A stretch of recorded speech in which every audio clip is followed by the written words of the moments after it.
Hello everybody, Amit here. This is going to be one of the more important videos on my channel, but it's also one of the harder to describe because it's all very circumstantial, but I'll do my best to give you some concrete guidances on how to think about guarding people in SBA. So versus a character like Heron, you're going to want to jump at a lot of his more common shot timers. So if you see the Heron in certain parts of his animation, it's always going to be better that you jump rather than just try and contest. And that's mostly because he can just bypass your contest altogether, right? So for him, you want to be more liberal with your jumps and just assume that your team will cover, and then while you're recovering from your jump animation, because he'll shot pass a lot of times, he'll do a pump fake and then pass out. He's really annoying to play versus. But the most common issue is that people just don't jump. They're afraid to jump. So I want you to be less afraid to jump, and at these more common shot timers, just go for the jump, and you have to trust your team to cover for you afterwards. A lot of times it will happen in better lobbies.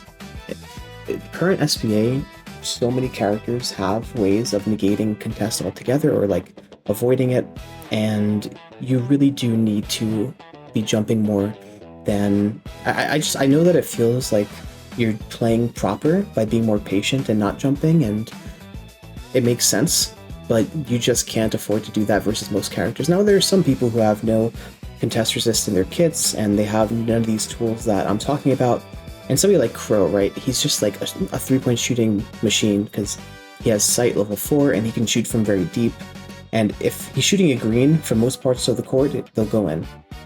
But versus somebody like Crow, if he's contested, it'll almost never go in. Not never, but it's much less frequent than other characters when they shoot contested. So for somebody like him, it makes sense to just stand in contest range. Also, what is a factor is sometimes it's worse to block a shot than it is to let the shot brick. So let's just say that you can force a red shot. Well, if your big is under the rim and the enemy big is screening or somewhere that's not as close, or say you just have a favorable big matchup, you have a Kyle, they have something like an Elise, right? So sometimes you might want to just let the shot be red and go to the rim because it's more likely you get the loose ball. That is something to consider as well. Sometimes even if you have a block, it can be worse to block as a scorer or point guard, and that's something to consider. Oh, if I block this, can we even get the loose ball? Is it going to the enemy team? Are we getting it? Is it better just to let the ball hit the rim? These are things to consider as well. I'm going to show you a replay after this of a pretty competitive game. It's a good scorer versus a good defensive team. It'll kind of exemplify how you're looking to play defense, and also just the general cadence of playing defense as a scorer. I'm focusing on scorer because I think for point guard and big it's too complex, and a lot of times you are filling as a point guard or a big, and I think most of it makes sense, right? Because the scorer is one scoring the ball, so the one-on-one matchup between the scorers, to me, is the most important defensive matchup. And your point guard and your big are playing more to help the scorer play defense. So I'm just going to focus on the scorer because I think that's the most important, and we will see in this replay in a second, my thoughts and feedback on the game. So I'll be back in 1 sec.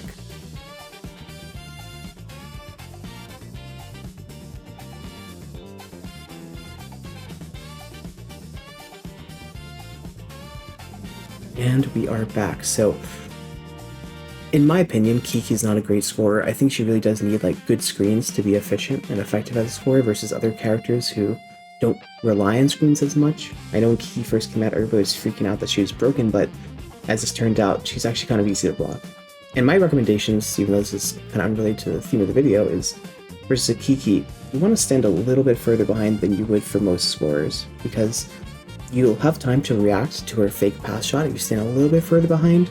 The only thing is if you don't space it, not perfectly, but almost perfectly, she can punish you with a pull-up fadeaway, and you can't get into contest or block range. So, you do need to be mindful of that if you stand a little too far back, she can punish you with the pull-up fadeaway.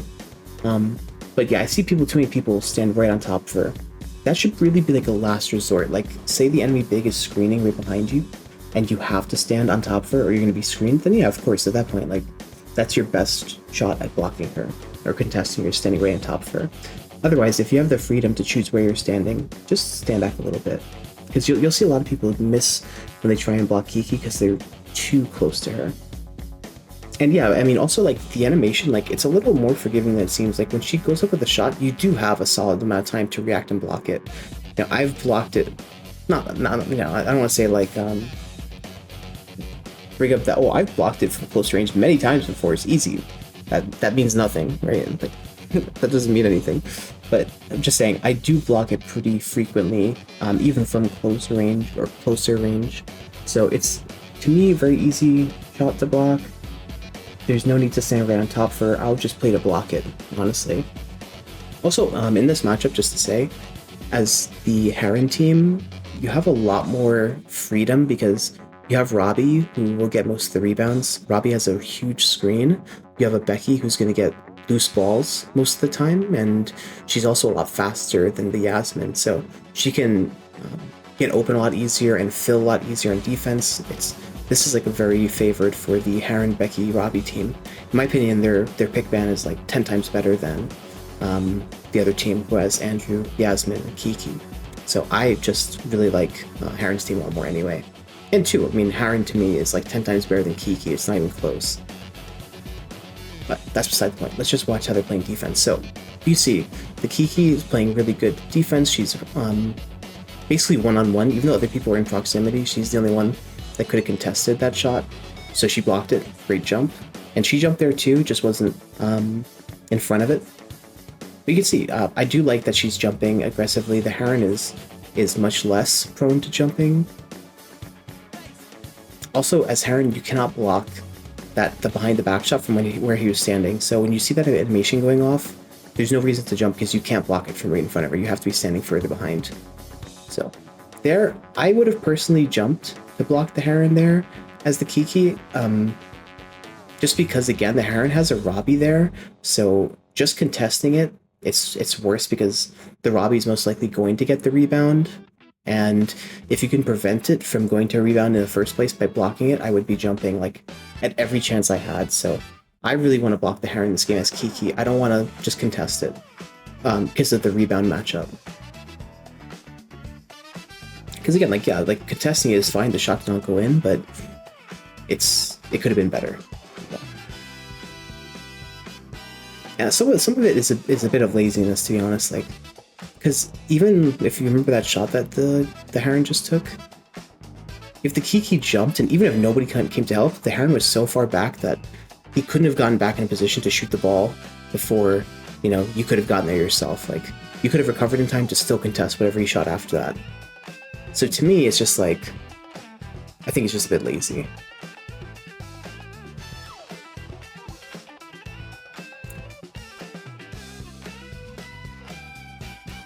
I do wish that the Heron would be positioning differently. I know that's not the point of this video. The point of this video is like when to jump versus not.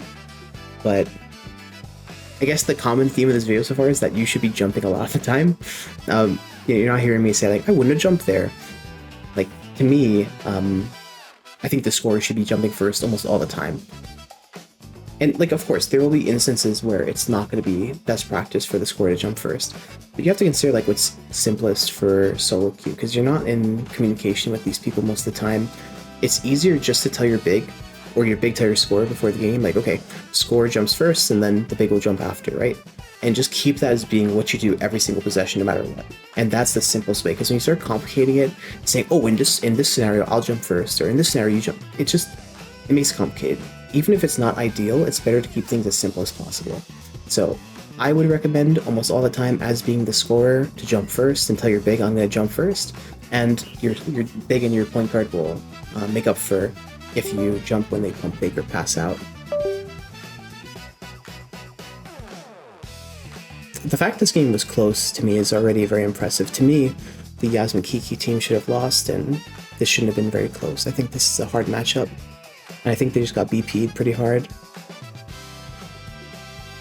I probably will make a video on BP just because I have a tool that simulates BP, and it's very helpful, and it's something that a lot of people would benefit from, because I think a lot of people are a bit lost when it comes to the pick ban. And it's very important. It's not as important as other games, like say you're playing League of Legends at a high level. Most of the games are decided in Champ Select, because the counters and the team comps, they're too important. In SBA, it's less severe. I think in SBA, like, the counters exist, but they're not nearly as strong as other games where it's like unplayable certain matchups, right? Like everything in this game to me is playable. It's just that you're making the game harder for yourself when you choose certain matchups and you pick bans certain ways. In other games, it's way more punishing. So even though the BP is not as important as other games, it's still very important.